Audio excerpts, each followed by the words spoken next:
I just love wrapping up on a film after putting tons of energy into things like wardrobe, color palette, production design, lighting, composition, story, location, just to get the question of what camera did you shoot this on? Well, to answer your question, here's my Ursa 12K setup.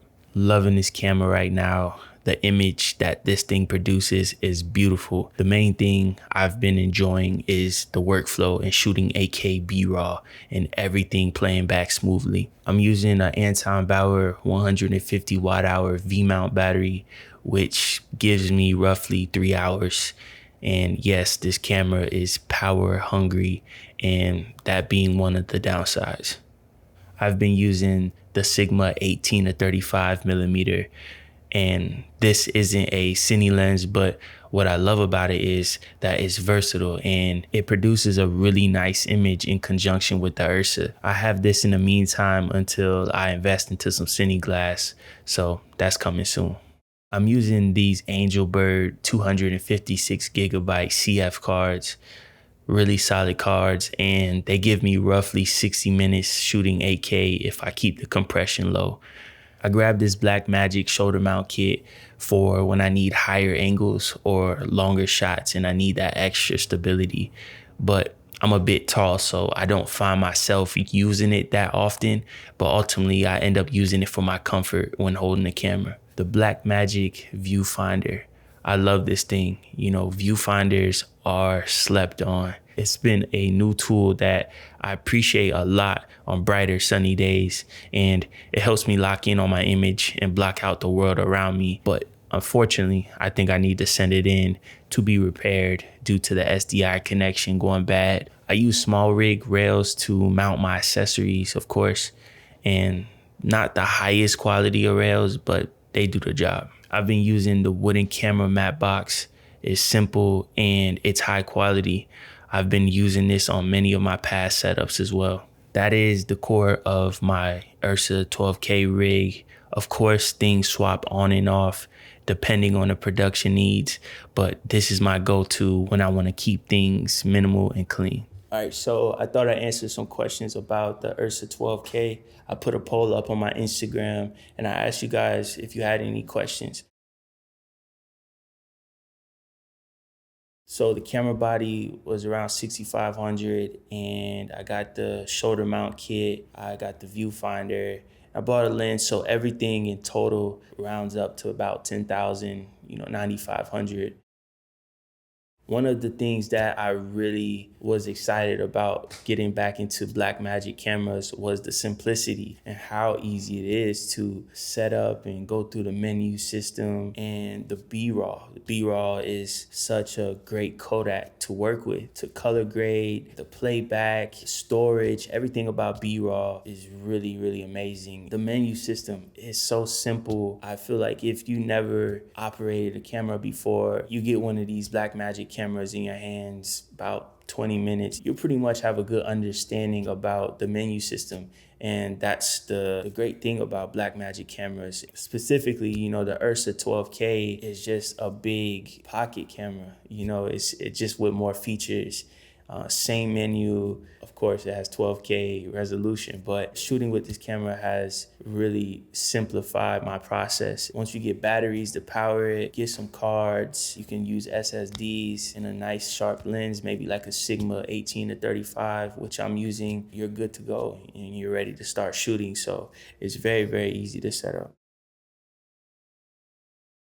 If you don't know, I owned the FX6 before I owned the Ursa 12K. I can say there's differences, but I wouldn't necessarily say the Ursa is better than the FX6 or vice versa. They're two different cameras. The Ursa 12K just feels like a much more solid camera. I know the FX6 is built out of very, very strong materials as well. Ursa 12K just gives me that peace of mind. I can really toss this camera around, which I wouldn't be. But if I would say a benefit of having the Ursa 12K is the rigging. The rigging is much cleaner.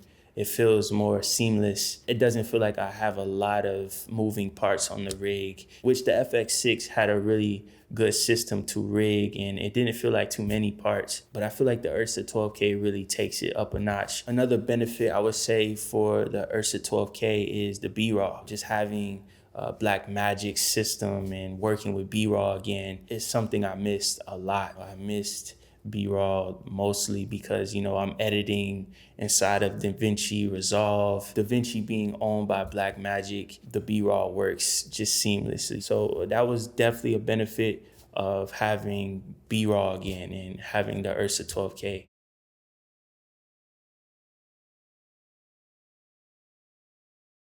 So personally, I haven't used the Ursa G2. I've heard friends say that camera is really, really good. Not really into the technical stuff about the G2. I can't imagine that the Ursa 12K and the G2 would be that much different, outside of a few different features. Honestly, if you feel like you don't need to upgrade, then don't. Having this feeling to upgrade your camera every 2 years or year is really just a marketing thing with camera companies. They have to sell these cameras. If you feel like you're being pressured to upgrade your camera, then really ask yourself why. Is it holding you back? Is your camera holding you back from making your best projects or the work that you want to shoot? If it's not, then I don't see the reason to upgrade your camera.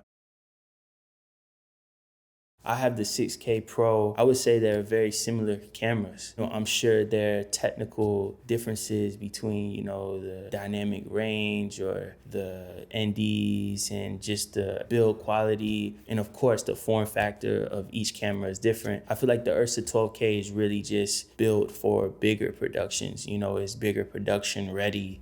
So you don't have to add as much accessories to the camera like you would with the 6K.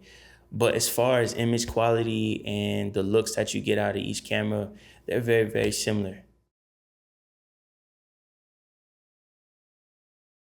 Honestly, I have zero regrets switching cameras. I made so many projects with the FX6 and I enjoyed the camera. I used, cinema lenses on that camera. I really had my fun with the Sony FX6 and I wanted to get the Ursa 12K. Usually productions are renting different cameras out anyway. So most of the time I'm shooting with Alexas or just other cameras if I'm not shooting with the Ursa. So if the production wants the Sony FX6, I know how to use it. I've used it before and I made so many projects with it. So I had my fun with the FX6 and no, I don't regret switching out the FX6 for the Ursa 12K.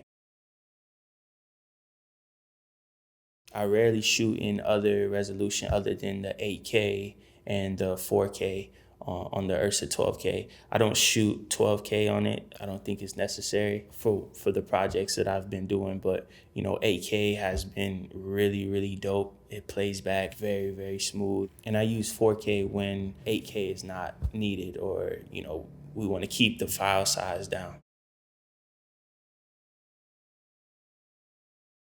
So again, I'm usually shooting in 8K or 4K, and the compression is usually 12 to 1, 18 to 1 when I want to keep that file size down. And the media that I'm using is from Angelbird. I'm using just the CFast cards. And when I want to do different projects that require the SSD, I use the SSD connected straight to the cameras.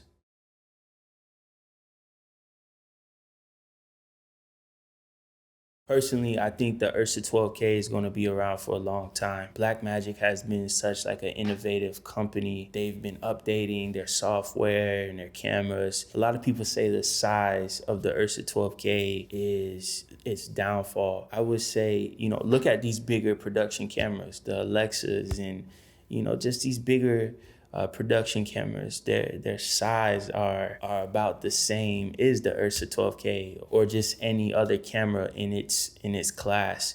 Alexa just came out with the Alexa 35. It's a pretty decent size.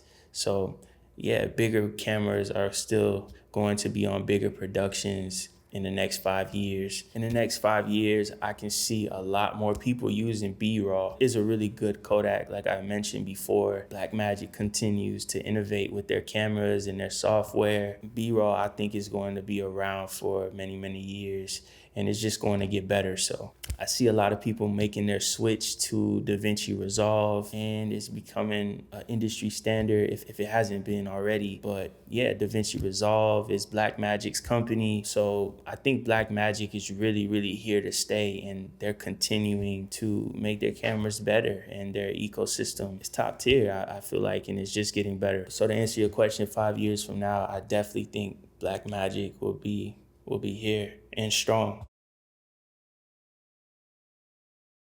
One thing about me as an artist, I would never feel pressured to stick with one camera. You know, at the end of the day, these are just tools. They're cameras to help you tell the stories that you want to tell and do the work that you want to do. And if I ever feel like a camera is holding me back from doing that, I will feel no pressure to switch back or pick another camera or rent lenses or rent a different camera. It's never that big of an issue when we're talking about tools. I have no emotional connection with cameras unless, you know, Blackmagic decides to sponsor me or Sony decides to sponsor me. Well, then, you know, then that's when it becomes business, and that's when you have a certain tie to business. These cameras are just tools, and they're here to help you make the best work that you want to make. So many good cameras out right now.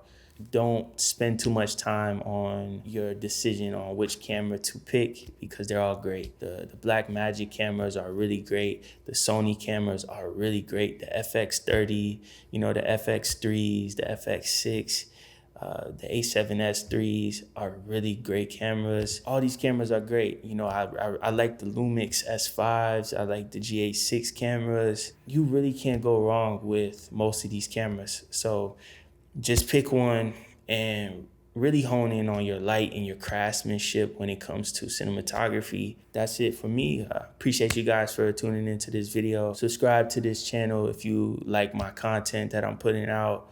Like, dislike, whatever you want. On YouTube, you have free will. And yeah, appreciate you guys. Follow my Instagram, it'll be down below. And I'll catch you next time. Carry on.